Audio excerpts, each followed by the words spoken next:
Shalom, jemaat yang dikasihi oleh Tuhan. Hari ini kita boleh datang kembali berhimpun bersama dengan keluarga kita untuk beribadah kepada Tuhan. Bersyukur karena sepanjang satu minggu dapat kita jalani, dapat kita lalui dengan baik.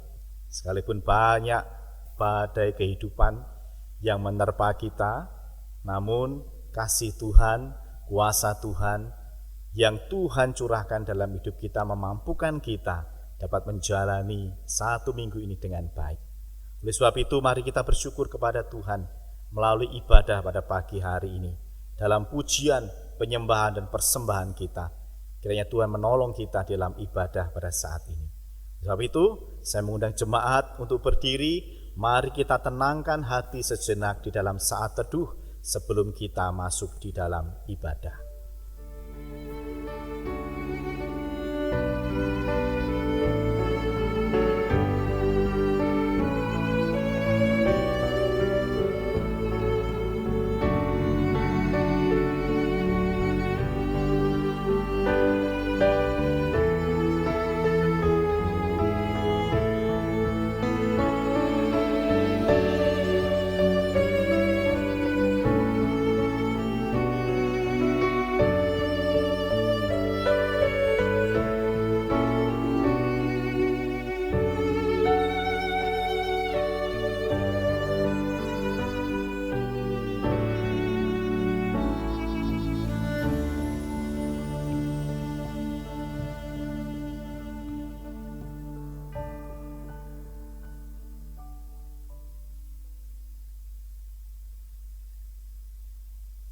Mari kita mengarahkan hati kepada Allah. Mari kita datang menyembah Tuhan. Pertolongan kita datangnya dari Tuhan yang menciptakan langit dan bumi serta segala isinya. Kiranya kasih karunia dan damai sejahtera dari Allah Bapa, Allah Putra dan Allah Roh Kudus menyertai saudara sekalian. Perbuatan tangan Tuhan sungguh ajaib dan mulia yang nyatakan di dalam hidup kita, sehingga kita boleh ada sampai hari ini. Maka mari kita meninggikan Dia, mengagungkan namanya, menyembah Dia, Allah, Raja segala raja. Agung dan mulialah nama-Mu, ya Tuhan.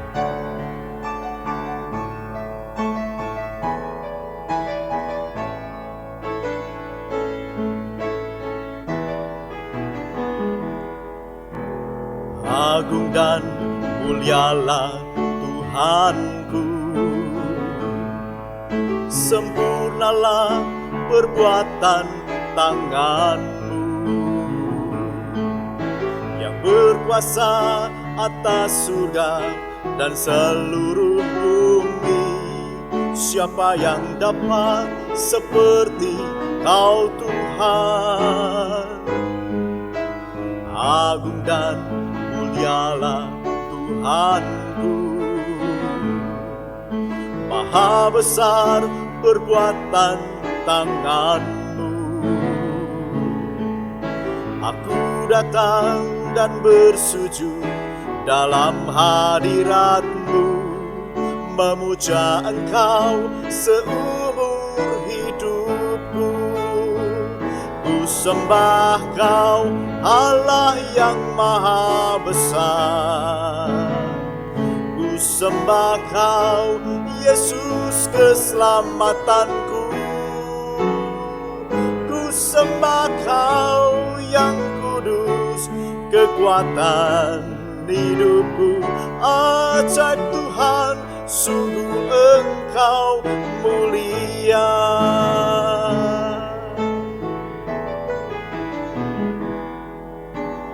Agung dan mulialah Tuhanku, sempurnalah perbuatan tangan-Mu yang berkuasa atas surga dan seluruh bumi. siapa yang dapat seperti Kau Tuhan. Agung dan mulialah Tuhanku, maha besar perbuatan tangan-Mu. Aku datang dan bersujud dalam hadirat-Mu, memuja Engkau seumur hidupku. Ku sembah Kau, Allah yang maha besar. Ku sembah Kau, Yesus keselamatanku. Ku sembah Kau yang kudus, kekuatan hidupku. Ajaib Tuhan, sungguh Engkau mulia. Allah yang maha besar. Ku sembah Kau, Yesus keselamatanku. Ku sembah Kau yang kudus, kekuatan hidupku. Ajaib Tuhan, sungguh Engkau mulia.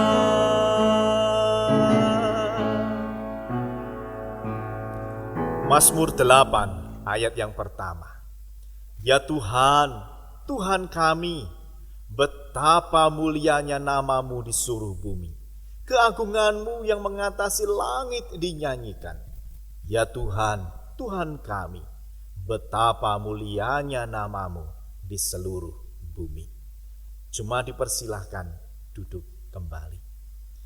Saudara, tatkala kita melihat, merasakan dan mengalami keagungan karya Tuhan di dalam hidup kita, seharusnya kita juga menyadari siapakah diri kita di hadapan Tuhan. Harusnya kita mengagungkan Tuhan dengan seluruh apa yang ada di dalam hidup kita. Tetapi sayangnya, jemaat yang dikasihi oleh Tuhan, kita tidak memberi hidup kita untuk Tuhan. Kita tidak memberi pengagungan kita kepada Tuhan. Justru kita memberi pengagungan kepada diri kita sendiri, kepada manusia yang sesungguhnya bukan apa-apa di hadapan Tuhan. Saudara, mari kita datang kepada Tuhan, menyadari kegagalan kita untuk menyembah Tuhan, untuk mengagungkan Tuhan. Menyadari pula diri kita yang berdosa. Mari kita membawa diri kita untuk mau hidup bagi Tuhan. Lagu ini mengantar kita masuk di dalam pengakuan dosa. Mari dengan komitmen yang sungguh-sungguh, aku mau hidup bagi-Mu ya Tuhan.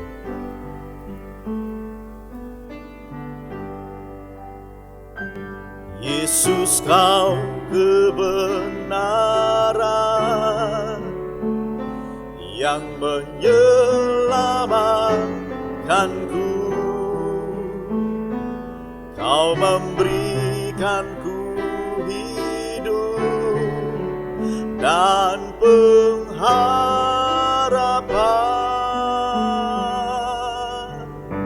Ku ikut kehendak-Mu, ku perlu anugerah-Mu.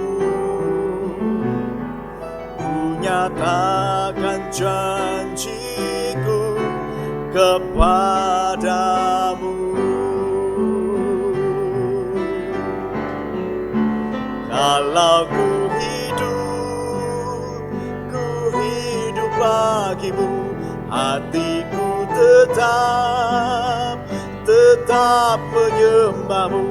Dunia tak bisa menjauhkanku dari kasih-Mu.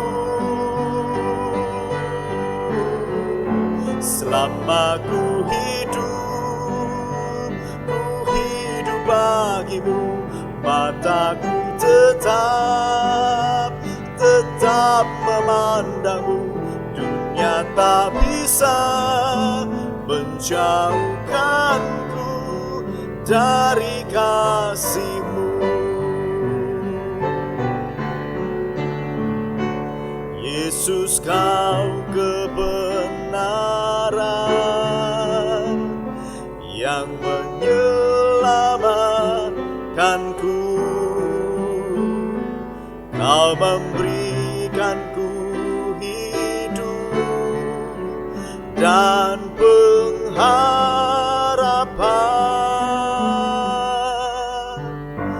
Ku ikut kehendak-Mu, ku perlu anugerah-Mu. Ku nyatakan janjiku kepadamu. Kalau ku hidup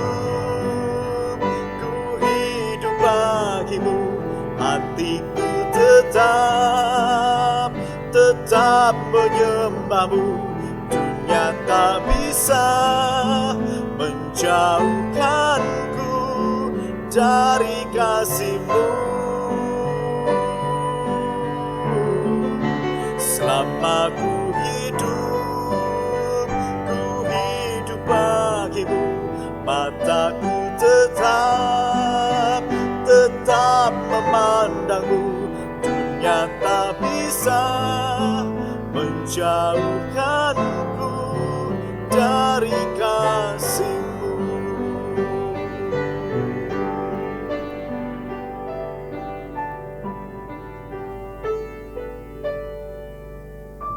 Tuhan, tidak ada satupun yang dapat menjauhkan kami dari kasih-Mu. Itulah yang menjadi pengharapan kami ya Tuhan. Sekalipun kami berkali-kali jatuh di dalam dosa, tetapi Tuhan dengan setia memanggil kami dan menerima kami, serta berjanji menganugerahkan pengampunan kepada kami. Kami mendengar panggilan-Mu ya Tuhan, dan kami saat ini datang mengaku bahwa kami telah gagal untuk hidup di dalam anugerah Tuhan, menyenangkan hati Tuhan. Kami sadar justru kami hidup untuk menyenangkan diri kami sendiri, memuaskan segala nafsu keduniawian kami.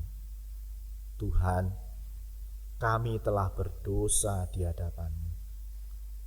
Kami juga telah gagal untuk menjadi saluran berkat bagi sesama kami, untuk membuat orang-orang sekeliling kami bersukacita karena kebaikan Tuhan. Kami justru menghambat kasih Tuhan kepada saudara-saudara kami dengan cara hidup kami yang menyakiti sesama kami. Tuhan, kami telah berdosa di hadapan Tuhan dan sesama kami. Maka dari itu ampunilah kami ya Tuhan. Mohon kami mengalami belas kasihan dari Tuhan. Mohon Tuhan mengampuni kami, menguduskan kami, serta melayakkan kami kembali. Dan kami mohon Tuhan mengajar kepada kami untuk dapat teguh berdiri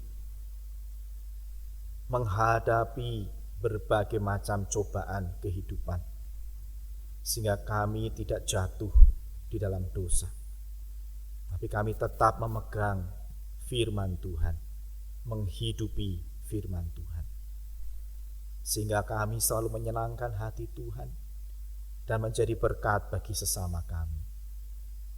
Mampukanlah kami ya Tuhan. Kami bersyukur untuk pengampunan yang telah Tuhan anugerahkan kepada kami. Di dalam nama Putra-Mu Yesus Kristus, kami bersyukur dan berdoa. Amin. Jemaat yang dikasihi oleh Tuhan, dengarkanlah firman Tuhan yang menjadi berita anugerah bagi setiap orang yang telah mengaku dosa di hadapannya. 1 Tawarikh 7 ayat yang ke-14. Dan umatku yang atasnya namaku disebut, merendahkan diri, berdoa dan mencari wajahku, lalu berbalik dari jalan-jalannya yang jahat, maka aku akan mendengar dari surga dan mengampuni dosa mereka serta memulihkan negeri mereka. Berbahagialah orang yang telah mengalami pengampunan dari Tuhan. Dan oleh sebab itu, sebagai wujud syukur kita kepada Tuhan, mari kita mengambil komitmen untuk hidup bagi Tuhan dengan mengerjakan apa yang menjadi kehendak Tuhan. Seperti firman Tuhan di dalam Ulangan 31 ayat yang ke-6 sebagai petunjuk hidup baru. Mari kita membacakannya bersama-sama. Kuatkan dan teguhkanlah hatimu. Janganlah takut dan jangan gemetar karena mereka. Jemaat yang dikasihi oleh Tuhan, firman Tuhan mengingatkan kepada kita untuk tidak takut, tidak gentar menghadapi berbagai macam tantangan kehidupan. Sekalipun badai topan dunia menerpa kita, ingatlah kita memiliki Tuhan. Tuhan yang akan menjaga dan melindungi kita. Sebab Dia batu karang yang teguh. Mari kita memuji-muji Allah kita. Allah yang sanggup kita andalkan di topan badai dunia. Di badai topan dunia, Tuhanlah perlindunganmu. Kendati goncang semesta, Tuhanlah perlindunganmu. Ya Yesus gunung batu di dunia, di dunia, di dunia. Ya Yesus gunung batu di dunia, tempat berlindung yang teguh. Ya gunung batu yang tetap, Engkaulah perlindunganku. Di tiap waktu dan tempat, Engkaulah perlindunganku. Ya Yesus gunung batu di dunia, di dunia, di dunia. Ya Yesus gunung batu di dunia, tempat berlindung yang teguh. Yesus gunung batu yang menjadi tempat perlindungan kita. Mari bersama dengan umat Tuhan di sepanjang segala abad dan tempat, kita mengikrarkan kembali pengakuan iman percaya kita. Jemaat saya undang untuk berdiri. Mari kita bersama-sama mengikrarkan pengakuan iman rasuli. Biarlah setiap orang yang percaya mengaku demikian. Aku percaya kepada Allah, Bapa yang Maha Kuasa, Khalik langit dan bumi. Aku percaya kepada Yesus Kristus, anaknya yang tunggal Tuhan kita, yang dikandung dari Roh Kudus, lahir dari anak darah Maria, yang menderita sengsara di bawah pemerintahan Pontius Pilatus, disalibkan, mati dan dikuburkan, turun ke dalam kerajaan maut. Pada hari yang ketiga, bangkit pula dari antara orang mati, naik ke surga, duduk di sebelah kanan Allah Bapa yang Maha Kuasa. Dan dari sana Ia akan datang untuk menghakimi orang yang hidup dan yang mati. Aku percaya kepada Roh Kudus, gereja yang kudus dan am, persekutuan orang kudus, pengampunan dosa, kebangkitan tubuh, dan hidup yang kekal. Amin. Jemaat dipersilahkan duduk kembali. Mari bersama kita masuk di dalam pelayanan doa syafaat. Mari kita berdoa. Bapa yang penuh dengan kasih, kami bersyukur karena kasih-Mu yang ajaib telah melawat hidup kami, memampukan kami dapat hidup dengan benar sampai hari ini, menikmati segala berkat-berkat Tuhan. Dan kami bersyukur karena kasih-Mu ya Tuhan, kami dimampukan untuk hidup di dalam kasih dan mengasihi sesama kami. Terima kasih untuk orang-orang yang telah Tuhan hadirkan di dalam hidup kami. Suami, istri, anak-anak, ataupun orang tua, tetangga kami, rekan kerja kami, teman sekolah kami, dan siapapun yang Tuhan hadirkan dalam hidup kami.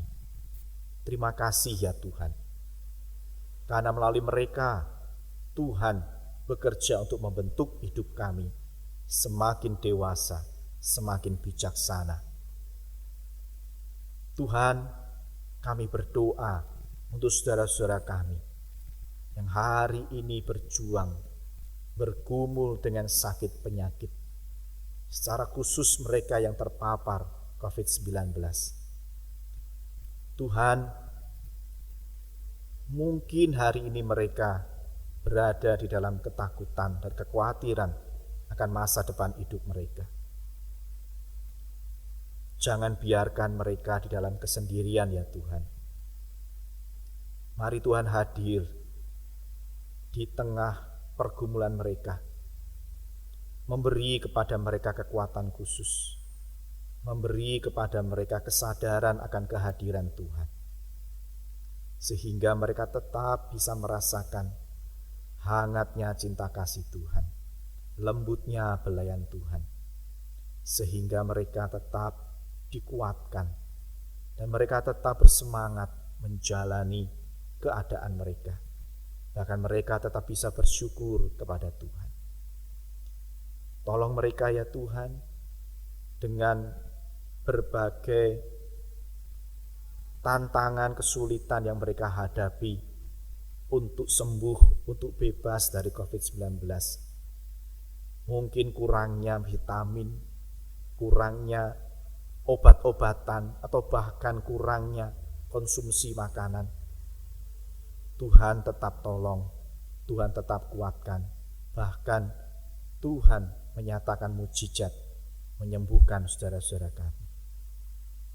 Keluarga-keluarga mereka yang mungkin juga berada di dalam kekhawatiran, ketakutan, Tuhan juga tenangkan dan hiburkan mereka.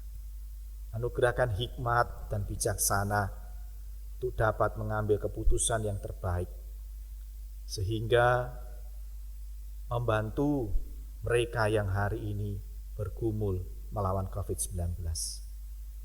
Tuhan berkatilah saudara-saudara kami, pulihkan, sembuhkan mereka sekalian. Kami ingat untuk para tenaga kesehatan, dokter, perawat, orang-orang yang bertugas di rumah sakit, di klinik-klinik kesehatan.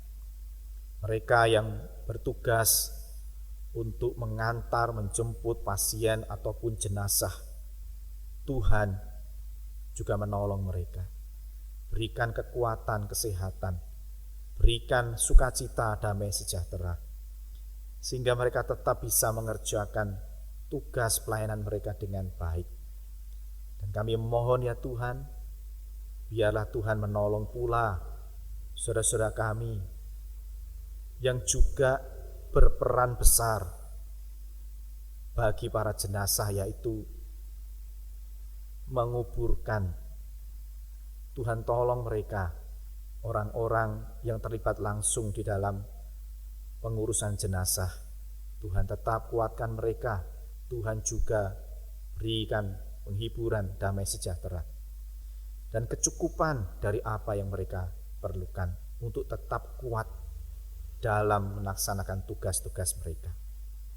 Kami berdoa bagi pemerintah dalam mengambil kebijakan, anugerahkan hikmat, sehingga kebijakan yang terbaik yang diputuskan membawa pemulihan keadaan negeri kami, membawa pemulihan perbaikan ekonomi negeri kami. Tolong masyarakat Indonesia semakin menyadari pentingnya menerapkan protokol kesehatan, semakin menyadari pentingnya untuk menerima vaksinasi. Kami rindu bahwa imunitas masyarakat Indonesia semakin meningkat, semakin membaik, sehingga penyebaran dan penularan virus COVID-19 bisa diminimalisir, bahkan bisa dihentikan. Terima kasih ya Tuhan. Kami tahu Tuhan punya rencana-rencana yang indah, yang terbaik bagi negeri kami Indonesia dan bagi kami umat-Mu. Terima kasih ya Tuhan, dengar doa kami. Di dalam nama Tuhan kami Yesus Kristus kami berdoa. Amin. Bapak Ibu Saudara yang dikasihi oleh Tuhan, di tengah badai kehidupan yang hari ini kita hadapi bersama-sama, apakah kita tetap mau mengandalkan Tuhan? Apakah kita tetap mau dibentuk oleh Tuhan sesuai dengan kehendak Tuhan? Mari kita mempersiapkan diri kita untuk belajar firman Tuhan, bagaikan bejana yang siap untuk dibentuk sesuai dengan kehendak Tuhan.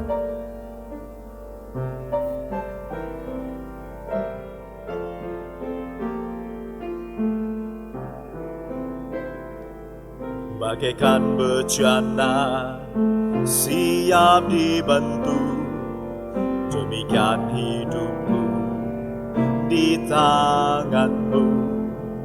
Dengan urapan kuasa Roh-Mu, ku dibaharui selalu.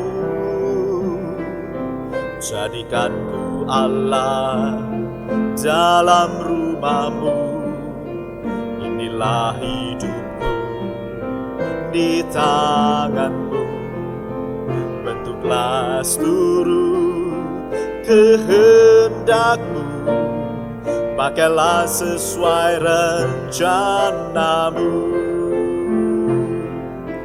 Ku mau seperti-Mu, Yesus, disempurnakan selalu dalam setiap jalanku, memuliakan nama-Mu.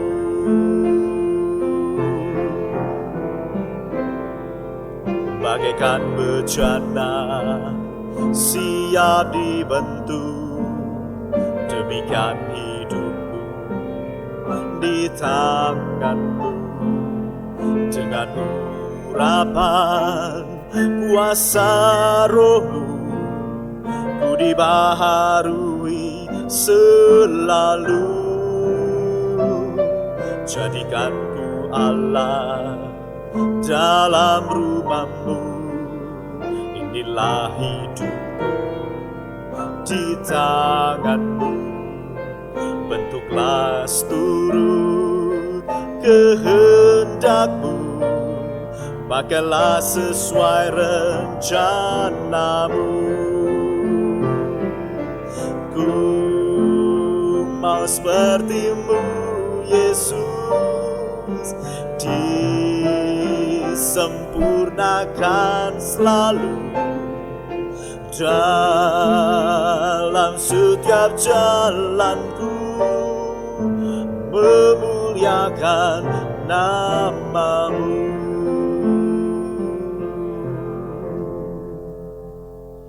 Mari kita berdoa.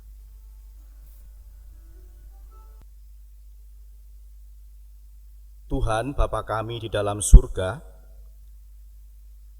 saat ini kami akan membaca serta mendengar dan merenungkan firman-Mu. Kiranya Roh Kudus memampukan kami untuk mengerti, memahami apa yang menjadi kehendak Tuhan dalam karya pembentukan Tuhan bagi kehidupan kami. Bersabdalah ya Tuhan, kami siap untuk mendengarkannya.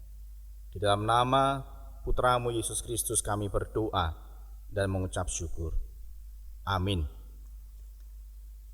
Jemaat yang dikasihi oleh Tuhan, mari kita memperhatikan bagian firman Tuhan di dalam Injil Yohanes pasalnya yang ke-6 ayat 1 hingga ayat yang ke-21. Injil Yohanes pasalnya yang ke-6 ayat 1 sampai dengan ayat yang ke-21. Saya akan membacakan beberapa bagian ayatnya saja yang menjadi penekanan di dalam perenungan firman Tuhan pada pagi hari ini. Saya akan bacakan ayat yang kelima hingga ayat yang ke-13, kemudian dilanjutkan ayat yang ke-17b sampai dengan ayat yang ke-20. Pagi ini kita akan mempelajari tema beriman di tengah badai. Saya mulai ayat yang kelima.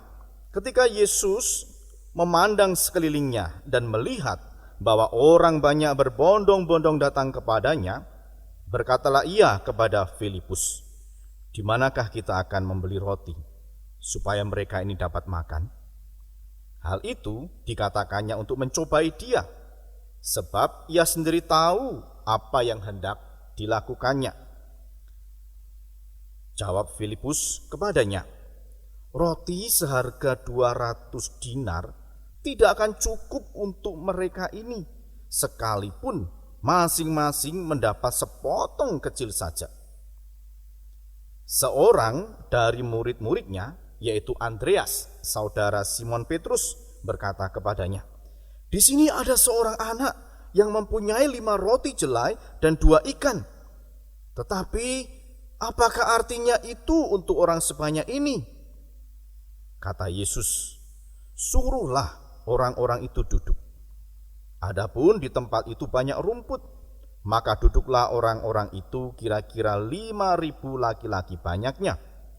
Lalu Yesus mengambil roti itu, mengucap syukur dan membagi-bagikannya kepada mereka yang duduk di situ. Demikian juga dibuatnya dengan ikan-ikan itu, sebanyak yang mereka kehendaki. Dan setelah mereka kenyang, ia berkata kepada murid-muridnya, "Kumpulkanlah potongan-potongan yang lebih, supaya tidak ada yang terbuang." Maka mereka pun mengumpulkannya dan mengisi 12 bakul penuh dengan potongan-potongan dari ke-5 roti jelai dan yang lebih setelah orang makan. Ayat yang ke-17b. Ketika hari sudah gelap, Yesus belum juga datang mendapatkan mereka. Sedang laut bergelora karena angin kencang. Sesudah mereka mendayung kira-kira 2-3 mil jauhnya, mereka melihat Yesus berjalan di atas air mendekati perahu itu. Maka ketakutanlah mereka. Tetapi ia berkata kepada mereka, "Aku ini, jangan takut."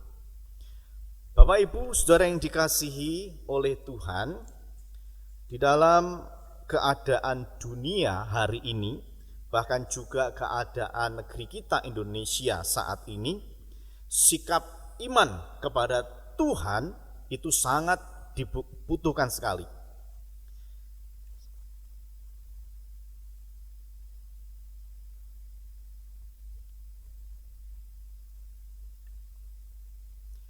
Bapak Ibu, saudara yang dikasihi oleh Tuhan, di dalam dunia atau keadaan situasi dunia hari ini, bahkan terkhusus kondisi Indonesia hari ini, sikap iman kepada Tuhan sangat dibutuhkan. Sebab kita sendiri menyadari keterbatasan diri kita sebagai manusia, tidak bisa menerawang, tidak bisa melihat apa yang akan terjadi di masa depan. Jangankan 1 tahun yang akan datang, 1 jam yang akan datang setelah ini, kita juga tidak tahu apa yang akan terjadi. Dengan keterbatasan itulah, maka sebenarnya dibutuhkan iman untuk dapat melangkah, untuk dapat menjalani kehidupan ini. 1 jam yang akan datang, 1 hari yang akan datang, 1 minggu yang akan datang, dan waktu-waktu selanjutnya. Saudara yang dikasihi oleh Tuhan, memang kita merancang suatu rencana dengan baik, dengan detail. Kita mendoakannya dan kita meminta pertolongan dari Tuhan supaya rencana ini berjalan dengan baik, rancangan ini berjalan dengan baik. Tetapi iman tetap dibutuhkan di dalam kondisi ini. Karena tanpa iman itu, maka ketika menghadapi tantangan di dalam rencana-rencana kita akan mundur, kita akan menyerah, bahkan kita akan angkat tangan dan tidak mau lagi melanjutkan rencana yang sudah kita buat. Nah, Bapak Ibu Saudara, dalam situasi-situasi seperti inilah iman kepada Tuhan sangat dibutuhkan. Penulis kitab Ibrani mengatakan di dalam pasal yang ke-11 ayat yang pertama, iman adalah dasar dari segala sesuatu yang kita harapkan dan bukti dari segala sesuatu yang tidak kita lihat. Saudara, penulis ingin menyatakan bahwa ketika kita mengharapkan sesuatu yang tidak kita lihat, disitulah iman bekerja. Karena iman itu tidak bekerja di ranah yang kita bisa melihat dengan jelas. Juga tidak bekerja di ranah yang kita masih bisa menanganinya. Kita masih sanggup untuk melakukannya. Iman itu selalu bekerja di ranah yang tidak bisa dilihat. Dan iman itu selalu bekerja tatkala sudah tidak ada lagi kemungkinan bagi kita untuk menanganinya. George Mueller, seorang pendeta, mengatakan, iman bekerja di saat kesanggupan dari manusia untuk menanganinya sudah tidak ada atau sudah habis. Jadi iman bekerja itu di saat kita tidak mampu melihat, bahkan di saat kita tidak mampu untuk menanganinya. Kalau kita bisa melihat dengan jelas, kalau kita masih bisa menanganinya, kadang kita tidak mengandalkan Tuhan. Karena kita sudah tahu, saya pasti bisa, saya pasti sanggup. Tapi ketika kita sudah tidak bisa melihat lagi apa yang ada di depan kita, sudah mengalami jalan buntu, tidak sanggup lagi untuk bergerak, maka disitulah sebenarnya iman kita bekerja. Namun sayangnya Bapak Ibu Saudara yang kasih oleh Tuhan, ketika kita diperhadapkan dengan situasi seperti itu, kita akan mencari cara bagaimana supaya tetap bisa bekerja dan berjalan dengan baik rencana-rencana itu. Kita berusaha mencari pertolongan kemanapun supaya kita tetap bisa melaksanakan rencana itu. Mencari bantuan kemanapun. Bahkan ketika kita menghadapinya dan sudah tidak sanggup lagi, mengalami apa? Ketakutan. Saudara, ketakutan adalah suatu tanggapan emosi terhadap suatu ancaman. Takut itu adalah mekanisme pertahanan dasar yang terjadi sebagai respon terhadap suatu stimulus tertentu. Mungkin karena ada rasa sakit, kita mengalami ketakutan. Waduh, sakit, tidak sembuh-sembuh, takut, mati, dan lain sebagainya. Nah saudara, dalam dunia psikologi, takut adalah salah satu emosi dasar. Sama seperti kebahagiaan, kesedihan, kemarahan. Dan manusia sering mengalami emosi-emosi dasar ini, yaitu takut. Kegelisahan, kebimbangan yang berlebih menghadirkan perasaan takut. Dan kalau rasa takut ini tidak mampu dikendalikan dengan baik oleh manusia, maka berubah menjadi sebuah ketakutan. Dan ketakutan inilah yang kadang-kadang menghilangkan iman kita kepada Tuhan. Saudara, ketika iman tidak bekerja di dalam diri seseorang atau khususnya orang percaya, yang ada itu kemudian muncul kekhawatiran, muncul rasa takut karena tidak mampu lagi menangani pergumulannya. Dan bahkan muncul pikiran-pikiran, kira-kira Tuhan sanggup enggak menolong saya? Kalau Tuhan itu sanggup menolong saya, kira-kira dengan cara seperti apa ya? Saya maunya cara ini, kira-kira Tuhan mau enggak dengan cara seperti ini? Mulai mendikte Tuhan. Atau kalau pertolongan Tuhan tidak kunjung datang, meragukan Tuhan. Kira-kira Tuhan itu mencintai saya atau enggak? Tuhan itu mengasihi saya, Tuhan peduli sama saya atau enggak? Kenapa pertolongan Tuhan tidak datang? Mulai meragukan Tuhan dan bertambah-tambah rasa takut kita. Saudara, di dalam dua kejadian atau mukjizat yang dilakukan oleh Tuhan Yesus yang baru saja kita baca tadi, kita bisa melihat bagaimana Tuhan Yesus itu bekerja melampaui batas pikiran manusia yang pada saat itu hanya melihat apa yang ada di depannya. Dan ternyata perbuatan Tuhan Yesus itulah yang membuat murid-murid mengalami peneguhan terhadap iman mereka kepada Tuhan Yesus. Dan seharusnya apa yang kita baca, apa yang akan kita bersama-sama gumulkan ini memperteguh iman kita kepada Tuhan dalam menghadapi segala macam pergumulan yang ada pada saat ini. Saudara, mari kita perhatikan. Yang pertama, kisah mengenai mujizat pelipat gandaan roti dan ikan. Saudara, diceritakan begitu banyak orang yang mengikuti Tuhan Yesus karena takjub melihat apa yang dikerjakan oleh Tuhan Yesus, yaitu mujizat-mujizatnya. Mereka terus mengikuti Yesus kemanapun Tuhan Yesus pergi. Bisa jadi mereka mengikuti Yesus itu bukan karena pengajaran Tuhan Yesus, tetapi karena tertarik dengan mujizat yang dilakukan oleh Tuhan Yesus. Ya, mereka ikut, mungkin mereka hanya menanti-nantikan kira-kira apalagi ya pertunjukan yang akan dilakukan oleh Tuhan Yesus, apalagi hiburan yang akan dipertontonkan oleh Tuhan Yesus. Itulah mereka datang mencari Tuhan Yesus, berbondong-bondong kemanapun Tuhan Yesus pergi, mereka mengikutinya. Hari sudah menjelang malam, tetapi Yesus melihat mereka berbelas kasihan kepada orang-orang ini. Dan Tuhan Yesus peduli tidak hanya dalam hal rohani, tapi juga dalam hal perut mereka.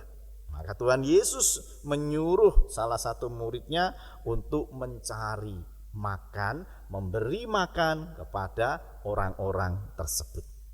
Saudara, Alkitab mencatat ada sekitar 5.000 orang laki-laki.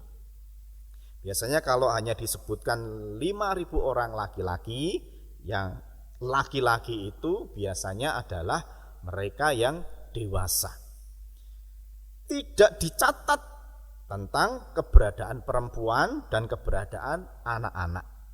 Memang di dalam tradisi orang-orang pada waktu itu, laki-laki dewasa ini lebih diutamakan, sehingga ketika proses pencatatannya, penghitungannya yang dihitung laki-laki. Memang di situ juga ada perempuan, di situ juga pasti ada banyak anak-anak yang dibawa oleh orang tua mereka.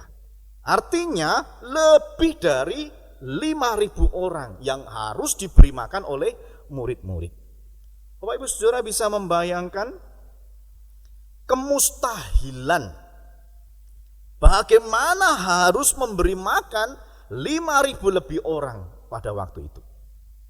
Kemustahilan pertama bagaimana Bapak Ibu? Yang pertama begini. Untuk memberi 5.000 lebih orang, tentu harus melakukan persiapan yang panjang. Ibu-ibu yang di rumah pasti kalau memasak, entah memasak untuk 3 orang, atau 4 orang, atau 5 orang gitu ya, atau mungkin lebih, ya 10 orang gitulah ya, pasti akan mempersiapkan. Apa yang dipersiapkan? Bahan-bahannya, belanja dulu, sampai di rumah diolah dulu, dicuci, dipotong-potong dan lain sebagainya. Persiapkan bumbu, kemudian memasaknya, membutuhkan waktu, bisa 1 jam sampai 2 jam. Kalau macamnya banyak bisa lebih lama lagi. Itu untuk 10 orang. Kalau ini 5.000 lebih orang, saudara bisa membayangkan berapa lama harus memasaknya, mempersiapkannya. Ini kemustahilan. Tidak mungkin bisa memberi makan begitu banyak orang. Kemustahilan yang kedua adalah ini sudah malam. Mana ada rumah makan yang buka, warung atau depot yang buka. Mana ada rumah roti yang buka, semuanya pasti sudah tutup. Mustahil kita untuk mendapatkannya. Dan sekalipun ada yang buka juga mustahil bisa menyediakan sebegitu banyak. Kalaupun ada yang buka yang menyediakan begitu banyak, masalahnya adalah uangnya untuk membeli juga tidak ada. Hanya 200 dinar. Mustahil bagi murid-murid untuk menyediakan makan begitu banyak orang. Nah, ternyata Andreas menemukan seorang anak kecil yang membawa bekal 5 roti dan 2 ikan. Tapi para murid juga memikirkan, mana cukup 5 roti dan 2 ikan ini. Sekalipun dipotong kecil-kecil gitu ya, dibagikan kepada mereka, ya nggak ada artinya. Mau makan segitu kecilnya ya nggak terasa apa-apa. Baru di lidah sudah hilang, belum sampai tenggorokan, belum sampai di perut, malah menambah nafsu makan, tambah lapar. Tapi sering kasulit Tuhan, ini hal yang mustahil sekali bisa dilakukan. Saudara, murid-murid memikirkan begitu banyak hal tentang kemustahilan di dalam memberi makan orang-orang tersebut. Tetapi Tuhan memikirkan hal yang mungkin. Murid-murid memikirkan tentang kemustahilan dan tidak memikirkan kemungkinan yang bisa terjadi. Tapi Yesus tidak memikirkan kemustahilan. Dia merencanakan sesuatu. Karena tidak ada yang mustahil bagi Tuhan Yesus. Sebenarnya Tuhan Yesus ingin mengajarkan kepada mereka untuk beriman kepada Tuhan, percaya saja kepada Tuhan. Murid-murid mungkin hanya bisa mengatakan, guru, apa yang harus aku lakukan untuk memberi makan 5.000 orang lebih ini? Aku percaya kepada kamu. Sebenarnya mengatakan seperti itu saja sudah cukup membuktikan mereka percaya, beriman kepada Tuhan Yesus. Tapi mereka sudah memikirkan macam-macam. Ya enggak cukup uangnya, kalaupun ada, ya enggak, waktunya juga enggak nututi. Ada 5 roti dan 2 ikan, dibagi-bagi juga tidak cukup untuk memberi makan. Tetapi Tuhan Yesus tetap ingin memberi mereka makan.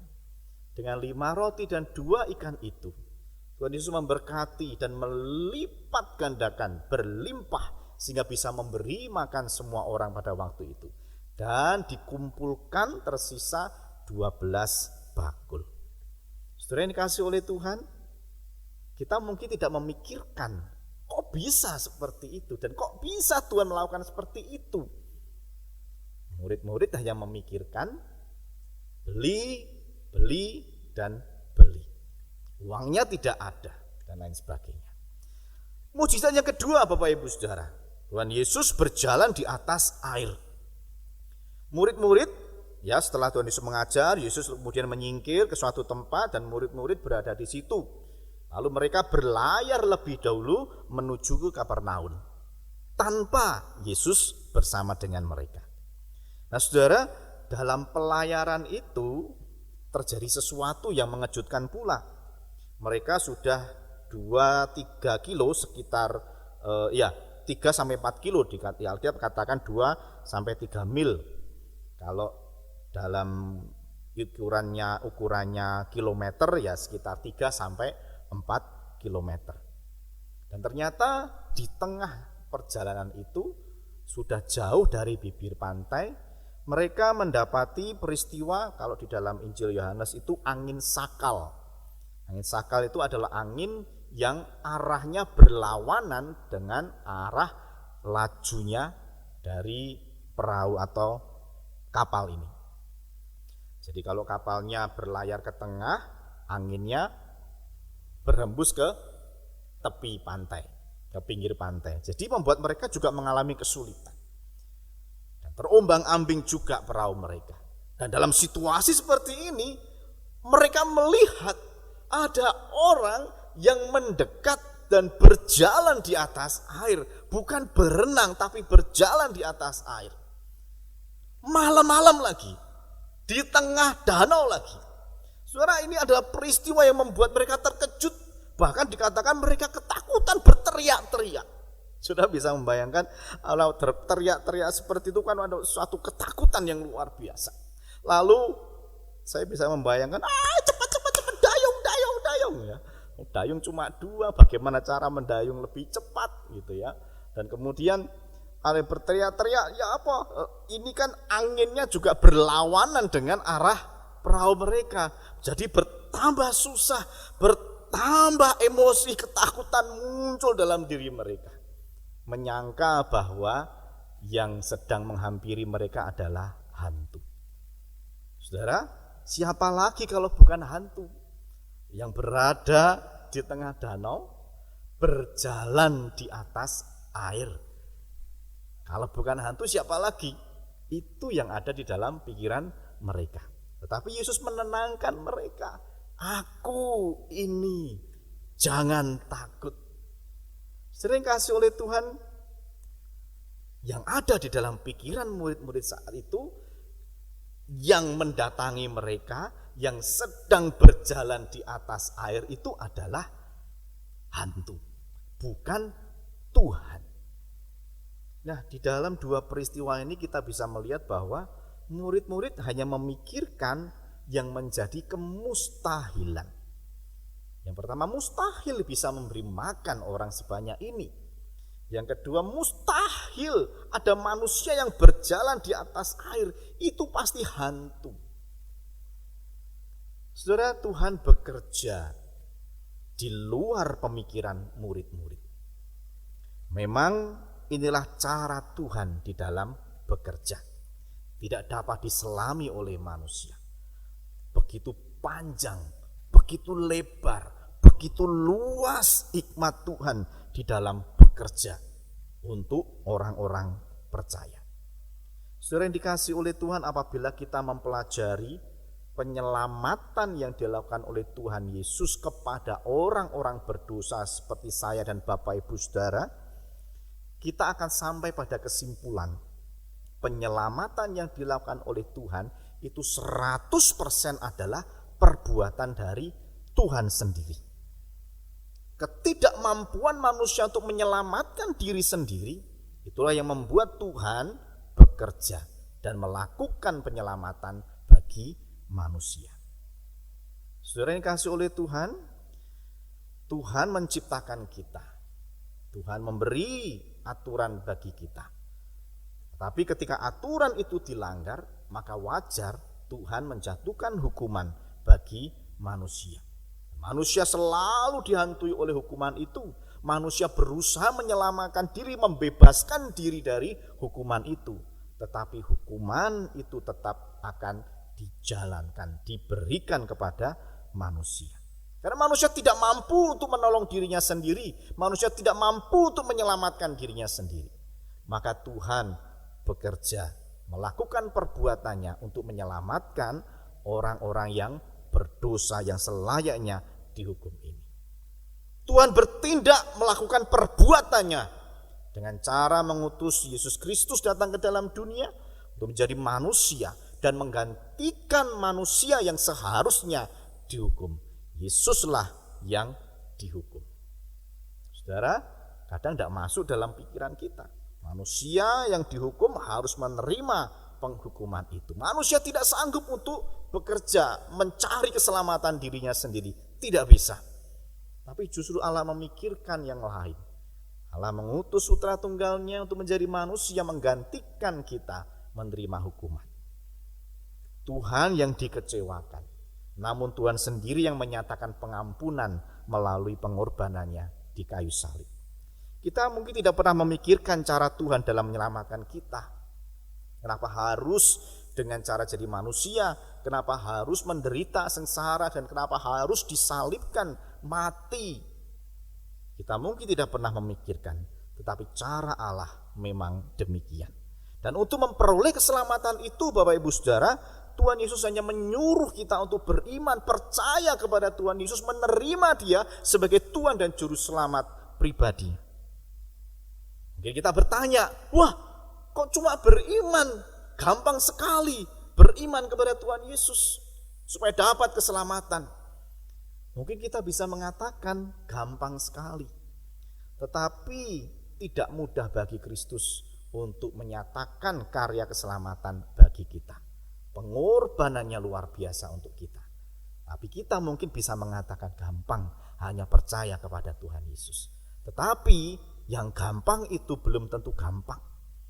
Kita percaya kepada Tuhan Yesus, menerima Yesus sebagai Tuhan dan Juru Selamat, itu artinya iman kepada Yesus tidak hanya berhenti di situ saja, tapi terus berlangsung di dalam kehidupan kita selama kita hidup di dalam dunia. Itu artinya ketika kita menghadapi berbagai macam pergumulan, kita juga harus dituntut beriman kepada Tuhan. Bukan sekedar untuk mendapatkan keselamatan itu saja, tetapi untuk melangkah menjalani hidup, menghadapi setiap tantangan kehidupan, kita juga dituntut untuk beriman kepada Tuhan Yesus. Saudara dikasihi oleh Tuhan, bukan perkara yang mudah untuk percaya kepada Tuhan Yesus. Untuk percaya menerima keselamatan, menerima Yesus sebagai Tuhan dan Juru Selamat, mungkin kita mengatakan mudah karena kita tidak berlaku apa-apa. Tapi ketika kita dihadapkan dengan kesulitan, dengan tantangan hidup, diminta untuk tetap beriman kepada Tuhan, tidak mudah. Mungkin kita akan bertanya, apakah Tuhan sanggup untuk membebaskan aku dari pergumulan ini? Apakah Tuhan mau sudi untuk menolong aku, membebaskan aku? Apakah Tuhan mengasihi aku sehingga dia mau untuk menolong aku, dan lain sebagainya. Kadang muncul berbagai macam pertanyaan yang tidak terjawab dan akhirnya membuat kita mengalami ketakutan. Ketakutanlah yang membuat kita tidak beriman kepada Tuhan. Saudara, perbuatan Tuhan tidak terlihat. Perbuatannya melampaui daya pikiran manusia. Tidak terlihat, namun nyata adanya. Nah, kita sudah mengalami bagaimana Tuhan bekerja di dalam hidup kita. Ketika kita tidak mungkin dapat menyelamatkan diri kita sendiri dari hukuman dosa, Tuhan bekerja untuk menyelamatkan kita dengan caranya sendiri yang luar biasa, yang tidak terpikirkan oleh manusia. Dan ketika kita hari ini di dalam pergumulan yang berat, Tuhan menuntut kita untuk percaya saja. Dan lihatlah bagaimana Tuhan bekerja, menyatakan karyanya untuk menolong hidup kita. Saudara, Tuhan telah menyelamatkan kita, maka Tuhan pun juga akan menolong kita menghadapi berbagai macam pergumulan hidup hari ini. Jikalau Bapak Ibu Saudara hari ini berada di dalam satu situasi yang sulit, mengalami jalan buntu dan tidak tahu lagi apa yang harus dilakukan, Tuhan tahu yang terbaik yang akan dia lakukan untuk menolong Bapak Ibu Saudara. Seperti Tuhan sudah menyelamatkan Bapak Ibu Saudara dengan karyanya yang luar biasa. Sekalipun hari ini kita berada di dalam problematika yang berat, dalam masa pandemi, masa PPKM ini, tetaplah beriman kepada Tuhan. Karena dengan beriman kepada Tuhan, kita punya pengharapan, kita punya kekuatan untuk melangkah, untuk menghadapi kehidupan ini. Sekalipun badai dan awan gelap itu menutupi pandangan kita, tetapi Tuhan akan menjaga kita. Tuhan akan melindungi kita untuk memasuki badai ataupun awan yang gelap itu. Dia akan menggandeng tangan kita, mengantar kita menuju ke tujuan dengan selamat. Dan kita beroleh sukacita karena kita berhasil menjalani, mendapati keberhasilan karena kita telah melewati badai, melewati awan yang gelap itu. Bapak Ibu Saudara dikasihi oleh Tuhan, kiranya Tuhan menolong Bapak Ibu Saudara di dalam masa-masa sulit ini untuk tetap ingat bahwa Tuhan bekerja dengan caranya yang ajaib. Tidak terlihat tetapi nyata. Kita mungkin tidak memikirkan apa yang akan Tuhan kerjakan untuk menyelesaikan pergumulan hidup kita. Oleh sebab itu, berimanlah kepada Tuhan. Tetaplah beriman di tengah badai kehidupan yang sedang kita alami itu. Beriman kepada Tuhan tidaklah sia-sia. Kita pasti akan menemukan kekuatan di dalam Tuhan, menemukan jalan keluar di dalam Tuhan. Kiranya Tuhan memberkati Bapak Ibu Saudara, menolong Bapak Ibu Saudara terus berjalan dengan iman di dalam Tuhan. Amin. Mari kita berdoa. Tuhan, terima kasih jika Tuhan masih memberi kepada kami iman, sekalipun kecil seperti biji sesawi, tetapi itu cukup untuk menaklukkan berbagai macam tantangan hidup. Tuhan, mampukan kami ketika kami hari ini berada dalam kesulitan, bahkan membuat kami mengalami ketakutan. Jangan biarkan kami kehilangan iman ya Tuhan. Biarlah kami tetap memiliki iman di dalam Tuhan. Engkau sudah menyelamatkan kami dengan cara yang ajaib. Engkau sudah menolong kami hingga pada saat ini dengan cara-cara yang ajaib pula. Engkau pasti akan menolong kami dalam menjalani kehidupan hari demi hari. Secara khusus ketika kami tidak bisa melihat apa yang ada di hadapan kami. Ajar kami tetap beriman kepada Tuhan. Terima kasih ya Tuhan. Kami berdoa di dalam nama Tuhan Yesus. Amin. Bapak Ibu Saudara yang dikasihi oleh Tuhan, saya menyampaikan warta bagi kita sekalian terkait dengan PPKM darurat yang masih kita jalani. Biarlah Bapak Ibu Saudara juga tetap melaksanakan protokol kesehatan semakin ketat. Bahkan selama pandemi ini kita juga terus melaksanakan protokol kesehatan dengan baik, supaya kita, orang-orang terdekat kita, keluarga kita, dan orang-orang sekeliling kita dihindarkan dari penularan COVID-19. Kita doakan terus supaya Tuhan berkenan menolong negeri kita, Indonesia. Terima kasih Bapak Ibu Saudara yang telah bersama-sama mendukung pekerjaan Tuhan di GKT 2. Terima kasih untuk persembahan yang sudah disampaikan. Dan kami juga bersyukur, berterima kasih karena Bapak Ibu Saudara juga telah mendukung bagi penggalangan dana untuk pengadaan peralatan multimedia.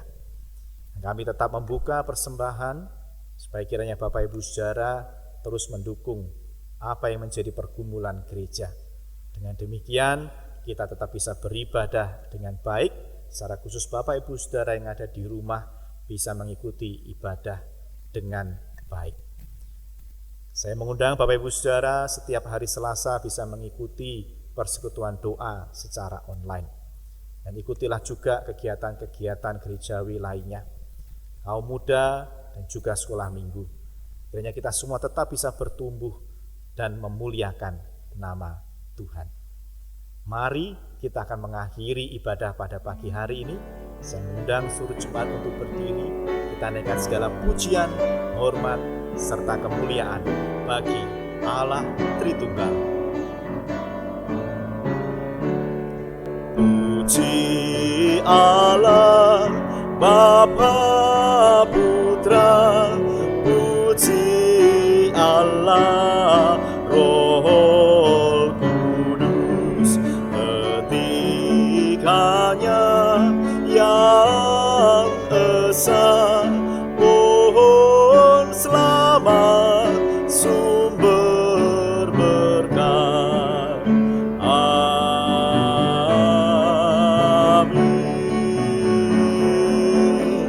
Amin.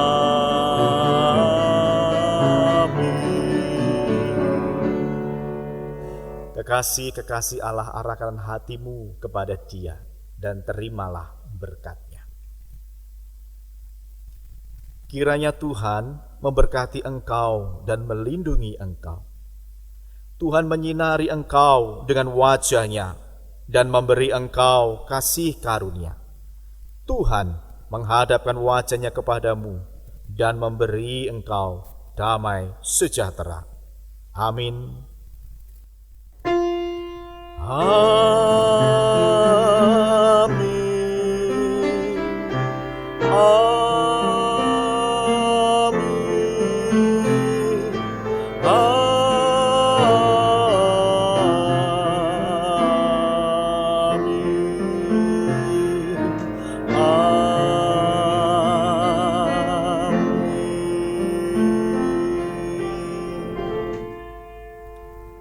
Kebaktian selesai, jemaat dipersilahkan duduk dan mengambil saat teduh. Sampai jumpa minggu depan, dan Tuhan Yesus memberkati Bapak Ibu Saudara.